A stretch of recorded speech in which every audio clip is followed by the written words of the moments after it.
Dear friends, നമ്മളിന്ന് discuss ചെയ്യുന്നത് jaundice അഥവാ മഞ്ഞപ്പിത്തം ഉള്ള ആൾക്കാരിൽ ശരീരം കാണിക്കുന്ന പ്രധാനപ്പെട്ട ലക്ഷണങ്ങളെ പറ്റിയാണ്.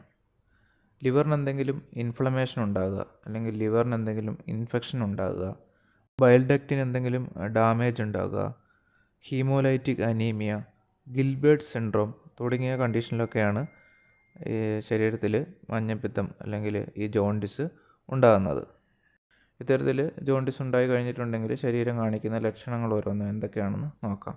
ഒന്നാമത്തെ ലക്ഷണം ഇച്ചിനെസ്, അതായത് ശരീരത്തിൽ ചൊറിച്ചിൽ അനുഭവപ്പെടുന്നു.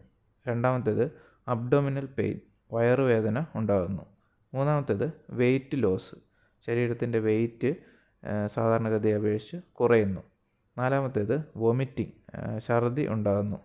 അഞ്ചാമത്തേത് പെയിൽ സ്റ്റൂള്, അതായത് നമ്മുടെ മോഷൻ അല്ലെങ്കിൽ വിസർജ്യം നോക്കുകയാണെങ്കിൽ അതൊരു പെയിൽ കളറിൽ കാണപ്പെടുന്നു. ആറാമത്തേത് ഡാർക്ക് കളേർഡ് യൂറിൻ, അതായത് യൂറിൻ്റെ കളറ് സാധാരണഗതിയെ അപേക്ഷിച്ച് ഒരു കടുത്ത നിറത്തിൽ കാണപ്പെടുന്നു. ഏഴാമത്തേത് യെല്ലോയിഷ് സ്കിൻ ആൻഡ് ഐസ്, നമ്മുടെ സ്കിന്ന് അതേപോലെ തന്നെ ഐസൊക്കെ ഒരു യെല്ലോയിഷ് കളറിൽ കാണപ്പെടുന്നു, മഞ്ഞ കളറിൽ കാണപ്പെടുന്നു. എട്ടാമത്തേത് ഫറ്റീഗ്, ശരീരത്തിന് എപ്പോഴും ക്ഷീണം അനുഭവപ്പെടുന്നു. ഇതൊക്കെയാണ് പ്രധാനമായിട്ടും ജോണ്ടിസ് അല്ലെങ്കിൽ മഞ്ഞപ്പിത്തമുള്ള ആൾക്കാരിൽ ശരീരം കാണിക്കുന്ന ലക്ഷണങ്ങൾ.